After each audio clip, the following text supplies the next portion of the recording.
ভাইপো বাবু এলেন না কেন প্রচারে? আপনার প্রার্থী কোথায়? সকল্ড সেলফ ডিক্লেয়ার্ড পুষ্পা সে নির্বাচন থেকে নাম প্রত্যাহার করে নিয়েছে। উপায় নেই, পোলিং এজেন্ট পাবে না জানে, তাই শেষ দিনে পালিয়েছে। এর আগেই জাহাঙ্গীর খানকে নিয়ে গত 26 তারিখ অভিষেক বন্দ্যোপাধ্যায় কি বলেছিলেন শুনুন। ভোকারটা এখানে জাহাঙ্গীর আমাকে আস্তে আস্তে বলেছে, দাদা সব দিয়েছো, একটা বৈদ্যুতিক চুল্লি করে দিতে হবে। আমি ভাবলাম 4 তারিখ ফল বেরোনোর পর কিছু লোক তো হার্ট অ্যাটাক করবে, তাদের শর্টকাটটাও ভালো করে করা আমাদের উচিত। গত 28 তারিখ জাহাঙ্গীর খান তিনি বলেছিলেন ঝুঁকেগা নেহি পুষ্পা। উনি যদি নিজেকে সিংহ মনে করে সিনেমার আর্টিস্টে, আমরাও পুষ্পা, ঝুঁকেগা নেই। আমরা ঝুঁকবো সাধারণ মানুষের কাছে, আমরা ঝুঁকবো গণদেবতার কাছে। কোনো দিল্লির পুলিশ বা বিজেপির দালালের কাছে আমরা মাথা নত করবো না।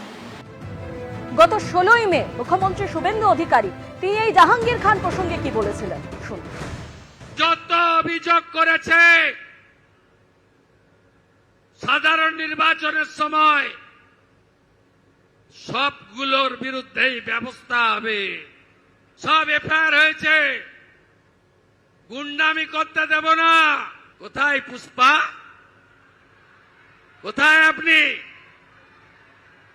দেখতে পাওয়া যাচ্ছে না? 2021 পোস্ট পোল ভায়োলেন্স, জাতীয় মানবাধিকার কমিশন 19 জনকে নটোরিয়াস ক্রিমিনাল ঘোষণা করেছিল, যার মধ্যে এই ভাইপোর জাহাঙ্গীরও ছিল। আমার উপরে ছেড়ে দিন, আমার উপর ছেড়ে দিন, আমি ওর দায়িত্বটা নিয়ে গেলাম। একটাই প্রশ্ন ছিল আমার, কতদিন ভোট দিতে পারেননি? বলল ভাইপো যতদিন এসেছে ততদিন ভোট দিতে পারিনি। এই পুনর্নির্বাচন শুধু একটা এমএলএ জেতানোর নির্বাচন নয়। ভারতবর্ষে ফলতা বলে একটি জায়গা রয়েছে যেখানকার প্রাপ্ত বয়স্ক ভোটার ভদ্রমণ্ডলী গত 10 বছর লোকসভা, বিধানসভা, পঞ্চায়েতে ভোট দিতে পারেনি। এর হিসাব হবে না? হিসাব হবে না? হ্যাঁ, আইন হাতে তুলে নেবেন না। দক্ষিণ 24 পরগনা জেলা পরিষদের পূর্ত কর্মাধ্যক্ষ জাহাঙ্গীর খান পুনর্নির্বাচনে না লড়ার সিদ্ধান্তের পরেই আলিপুরে দক্ষিণ 24 পরগনা জেলা পরিষদ জাহাঙ্গীর খানের অফিসের সামনে বিক্ষোভ ঠিকাদারদের। কাটমানি ছাড়া পাশ করা হতো না টেন্ডার, অভিযোগ ঠিকাদারদের। টাকা ফেরতের দাবি জানিয়ে স্লোগান, পড়ল পোস্টারও। জাহাঙ্গীর খান 7% থেকে 10% ব্যাক মানি না নিলে আমাদের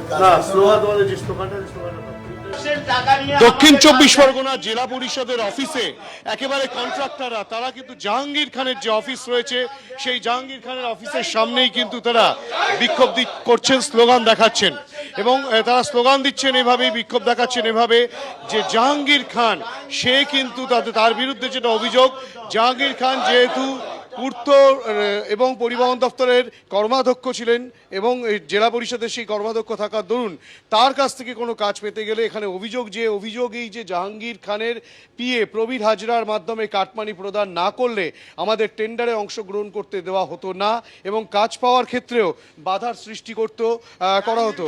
এই কাটমানির পরিমাণ কয়েক হাজার কোটি টাকা, এই টাকা ক্যামাক স্ট্রিটে পাঠানো হতো, তেমনটাও কিন্তু অভিযোগে লেখা রয়েছে। ঠিক এভাবেই কিন্তু পোস্টার দেওয়া হয়েছে এই দক্ষিণ 24 পরগনা জেলা পরিষদ অফিসে, জাহাঙ্গীর খানের যে অফিস রয়েছে সেই অফিসের ঘরের সামনে। আমরা সরাসরি কথা বলবো এখানকার কন্ট্রাক্টরদের সঙ্গে। আপনারা তো কন্ট্রাক্টর, প্রত্যেকে কন্ট্রাক্টর, আপনার নাম কি? আমার নাম নিমাই নস্কর।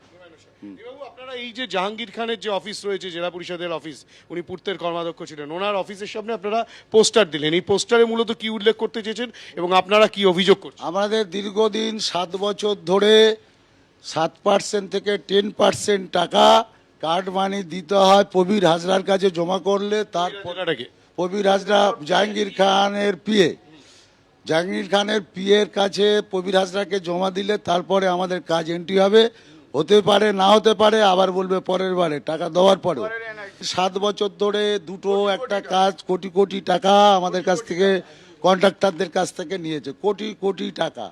এবং একটা এনআইটি 7টা 8টা 10টা 20টা করে কাজ বাড়ায়, দেখা যাচ্ছে 50 লাখ 60 লাখ 1 কোটি, সবার 7%, আবার কন্ট্রাক্টরের কাজে 2% বেশি নেয়, তার কাজটা আমার কাজটা তার দিয়ে দেবে, এইসব প্রবীর হাজরা করতেন। আমাদের মূল উদ্দেশ্য হচ্ছে আমাদের টাকা ফেরত দেওয়া হোক। জাহাঙ্গীর খান যে টাকা নিয়েছে এবং কাটমানি হ্যাঁ কাটমানি হিসাবে 10% এবং 7%, আবার আমার কাজ আবার নিয়ে কারোর 12% নিয়ে কাজ দিয়েছে এবং টাকা নিয়ে অনেক সময় কাজ দেয়নি, পরের এনআইটি দেবো, পরের বছর দেবো, এইভাবে আমাদের হেনস্থা করে গেছে।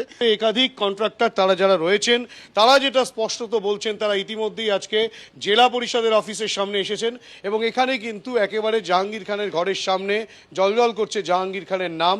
কর্মাধ্যক্ষ পূর্তকার্য এবং পরিবহন দফতর দক্ষিণ 24 পরগনা জেলা পরিষদ, অর্থাৎ জেলা পরিষদের পূর্তের কর্মাধ্যক্ষই জাহাঙ্গীর খান।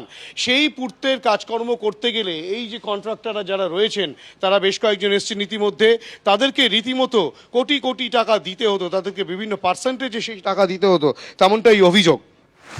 বৃহস্পতিবার ফলতায় পুনর্নির্বাচনের আগে ভোটে না লড়ার সিদ্ধান্ত তৃণমূল প্রার্থী জাহাঙ্গীর খানের। পালালেন পুষ্পা। বৃহস্পতিবার যেখানে ফলতায় পুনর্নির্বাচন, সেখানে তৃণমূল প্রার্থী জাহাঙ্গীর খান তিনি মনোনয়ন প্রত্যাহারের শেষ দিন পেরিয়ে যাবার পর এই সিদ্ধান্তের কথা জানাচ্ছেন এবং তিনি বলছেন ফলতার মানুষের উন্নয়নের স্বার্থেই তিনি এই সিদ্ধান্ত নিয়েছেন। এর আগে আপনারা জানেন এই জাহাঙ্গীর খানের বিরুদ্ধে একাধিকবার ভোটারদের ভয় দেখানোর অভিযোগ উঠেছে এবং অনেকেই বলছেন, অনেক ভোটার ফলতার তারা বলছেন যে তারা দীর্ঘদিন ভোট দিতে পারেননি। গত 27 এপ্রিলের ছবি আপনাদের সামনে তুলে ধরছি, যেখানে উত্তরপ্রদেশ থেকে আসা বিশেষ পুলিশ পর্যবেক্ষক নির্বাচন কমিশনের অজয় পাল শর্মা তিনি একেবারে জাহাঙ্গীর খানের বাড়িতে পৌঁছে যান এবং সেখানে রীতিমতো হুঁশিয়ারি দেন তিনি। জাহাঙ্গীর के घर वाले भी खड़े हैं, उसको बता देना कायदे से। ये बार बार जो खबरें आ रही हैं कि उसके लोग धमका रहे हैं, तो फिर अच्छे से खबर लेंगे, फिर बाद में रोना पछताना मत। आसपास के जितने भी लोग हैं अच्छी तरह से समझ लें कि अगर किसी ने बदमाशी करी तो उनका कायदे से इलाज किया जाएगा। फिर अगर कहीं से खबर आ गई कि किसी ने कोई खुराफात करने की, किसी को परेशान करने की कोशिश की है, तो फिर उसकी खबर फिर अच्छे से लेंगे हम। ये जहांगीर के घर वाले भी खड़े हैं, उसको बता देना कायदे से। ये बार बार जो खबरें आ रही हैं कि उसके लोग धमका रहे हैं, तो फिर अच्छे से खबर लेंगे, फिर